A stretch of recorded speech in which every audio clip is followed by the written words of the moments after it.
guys, welcome back. This is episode number 70 of Matt Chat, featuring part 2 of my interview with Howard Scott Warshaw, this time focused on Yar's Revenge and E.T., the Extra Terrestrial. Hello? Somebody out there?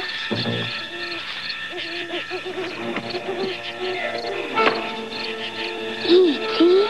Video game? E.T. is the Atari video game cartridge you have to buy separately to play on the Atari video computer system. Your parents hook it up to the TV. It's the video game that lets you help E.T. get home. Bye, E.T. Now, in the last episode, I talked with Howard about his programming history, how he learned to code, a little bit about what life was like at Atari under Ray Kassar, and then we talked a little bit about the Atari 2600 itself. Definitely one of the most historically vital and all-around interesting platforms of all time. This episode I want to focus on Howard's greatest achievement, Yar's Revenge, and then the epic failure that was E.T. Now, a lot of you have pointed out that you didn't think E.T.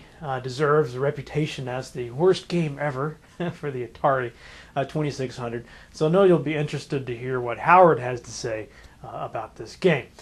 We've got a lot to talk about, so without further ado, here is Howard Scott Warshaw.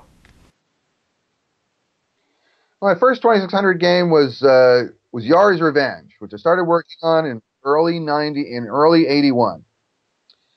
And my goal with Yar's Revenge was, well, first my goal was just to do a game.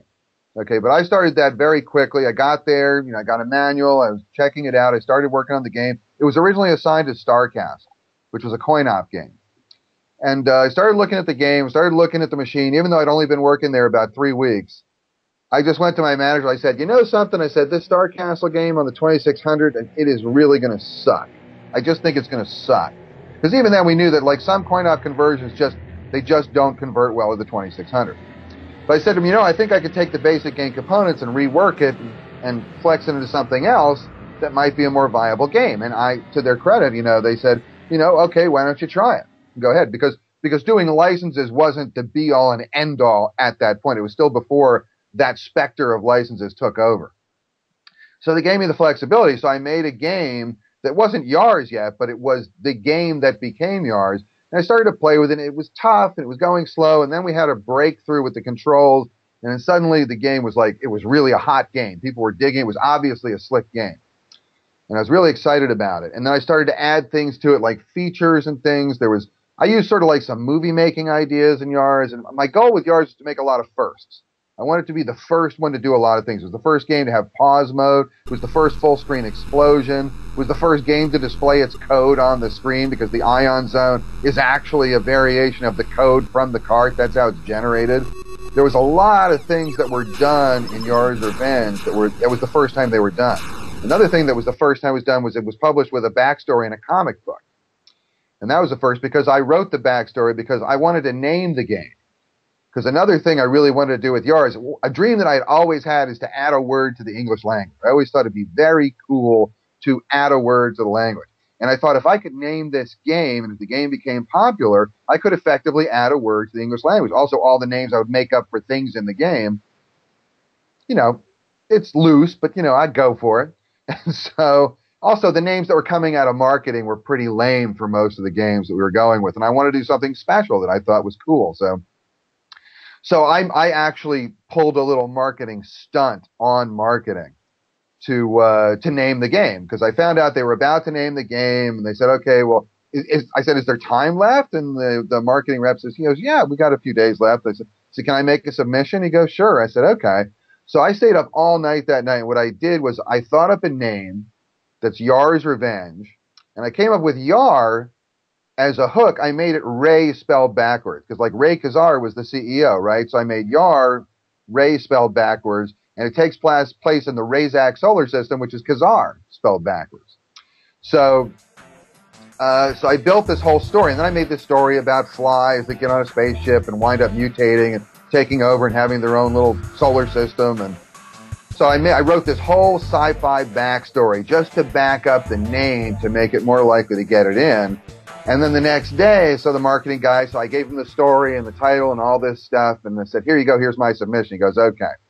So then I saw the guy the next day, And I said, hey, have they made a choice yet? He goes, no. He goes, but they're coming up to that meeting soon. I said, you know what? I said, I'd like to share a little secret with you, but I don't want it to get out with anyone. He goes, yeah. I said, yeah. So you promise me you won't tell anyone? He goes, oh yeah. He goes, I won't say anything. This is the product manager, right? And I made him swear 3 times that he would not tell anyone, just so I would be sure he would tell everyone. And he goes, oh yeah, no way I will tell anybody. I said, okay. So I told him, so you know Yar, you know, the character in the game? Yeah. I go, what's that spelled backwards? He goes, Ray. I go, right. And it's in Razak solar system, right? What's Razak backwards? He goes, Khazar. And he goes, Ray Khazar? I go, yeah. He goes, so Ray Khazar, this game is named for Ray Khazar? And I go, yeah. I said, that's why you shouldn't tell anybody, because I don't want it to bias the choice of the name. He goes, does Ray know about this? I said, of course Ray knows about this. And I wouldn't do this without, clearing this with Ray. And he goes, okay. I said, but don't tell anybody. He goes, okay, I won't. Now, I knew 2 things at this point. I knew that Ray Khazar knew absolutely nothing about this. And I knew that he was going to run back and tell everyone right away. I also figured that nobody in marketing would have the stones to go and talk to Ray Khazar about this. They would just assume it was all there. And then, like, about a day later, he comes back and goes, guess what? He goes, we're going with Yars. We're going with Yars Revenge. I thought, great. That's so cool. And then they subsequently even decided to create a comic book to go along with the game based on the story that I'd written. And so it was very cool. It was also the first time a programmer ever got credited in the cart by Atari, because they were going to credit the storybook, which I had also authored the story for. And then they thought, well, they have to credit the program. They had to do credits basically for that cart. And then, but I got credit as programmer. And it was, so that was very cool. And then months later, we were at a media event, and Ray Khazar was actually there, and I was playing Yar's Revenge, for the press and stuff. And Ray comes up to me and he goes, hey Howard. And I go, hey Ray. He goes, I heard about that, Yar's Revenge stunt you pulled with the naming of the game. I go, wow, what'd you think about that, Ray? He said, just make more games, Howard. That's kind of what Ray was about, but Ray had kind of a smirk on his face. Ray was an interesting guy. Ray was a very controversial guy, and people had a lot of different opinions about Ray. I always kind of liked Ray. I just thought he was kind of a guy who couldn't quite resolve his history and background with this whole new situation he was confronted with. But it was that was a fun time, and that was Yar's Revenge. Yar's Revenge went on to become, I believe, one of the first original games to sell over 1 million for Atari. So I was very proud of Yar's Revenge. Very happy that was my first game. E.T. E.T., the 5-week wonder. There's a lot of speculation about E.T., a lot of talk about E.T. E.T. for me was a great challenge. Nobody had ever done a game in less than 6 months, I believe, on the VCS. And I had to do a game in 5 weeks. And so that challenge alone was worthwhile to me. And I wrote fresh code, new graphics. It was all new, because I wrote a 1-line res kernel, because I did want ET to have a little more graphic capacity, because I wanted some kind of hook. Also, the key to doing a game in 5 weeks is to design a game that you can do in 5 weeks. If I would have had another week, that would be another 20% of the schedule. So nowadays, typically you have a game that takes a year and a half to do, or maybe 2 years to do. So a 20% increase in schedule there, that's like several months. Okay. For me, a 20% increase in schedule would have been 1 week. And in that 1 week, in retrospect, sure, I could have made a very different game, but I made a full, complete game, and I even tried to make it, a new kind of thing, because every game I wanted to be some kind of real contribution. So, it was on a 3D world. It was on this cube that you played on, and, all that kind of made sense and worked around, except some of the travel wasn't a good idea. The pits were the pits. It was a big mistake to make it so easy to fall into the pits and make it tricky getting out. There were some real mistakes, obviously, that I made with E.T.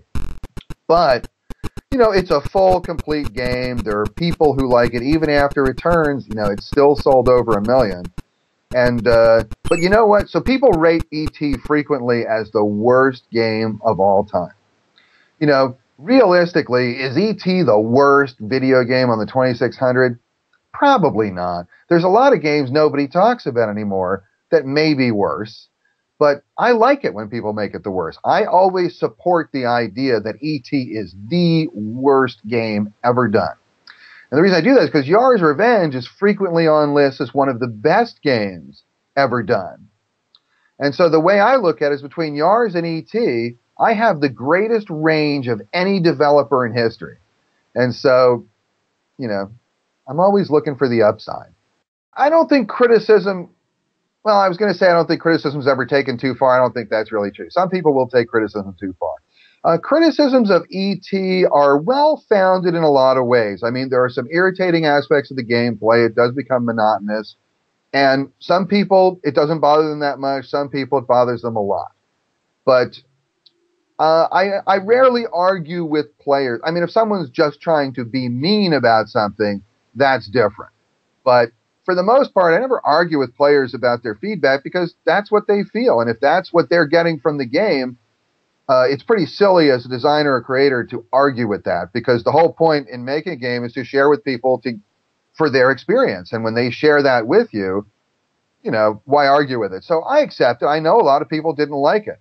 But there's another factor with E.T. that's different than some other games, and that is, again, it's the movie tie-in. And not just a movie tie-in, but E.T. is one of the most beloved movies of all time. So that's bringing an emotional tone to the expectation, in addition to the movie spectacle scope of expectation. So when people complain about E.T., I think they're not just complaining about the game. They're complaining that they didn't get an experience that compares to the emotional ride that they got from the movie, which is huge. Okay?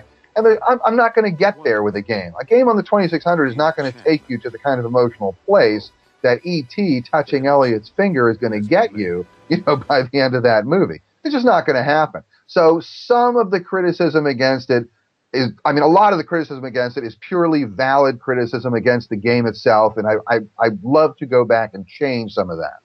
But some of the criticism, I realize, is also, it's people expressing disappointment over expecting the kind of experience from the game they got from the movie, and it wasn't going to happen. And, you know, I can empathize with that. Can't fix it.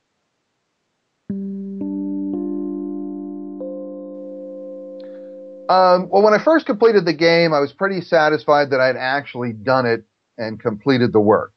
I was just really satisfied with that, and I felt I did what I set out to do.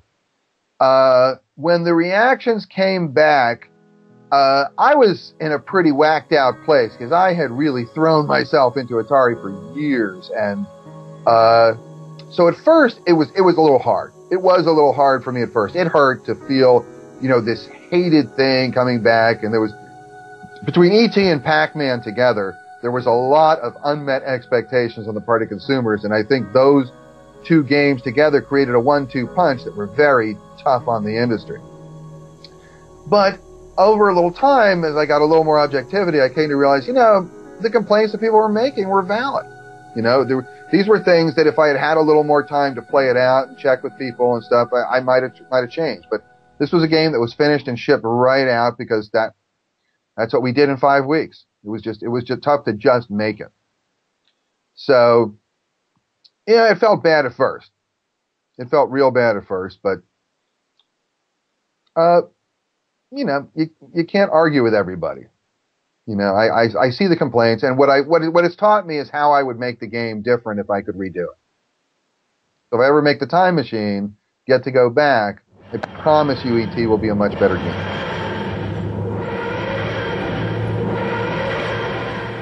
And that's all for this week's episode. I hope you guys enjoyed that.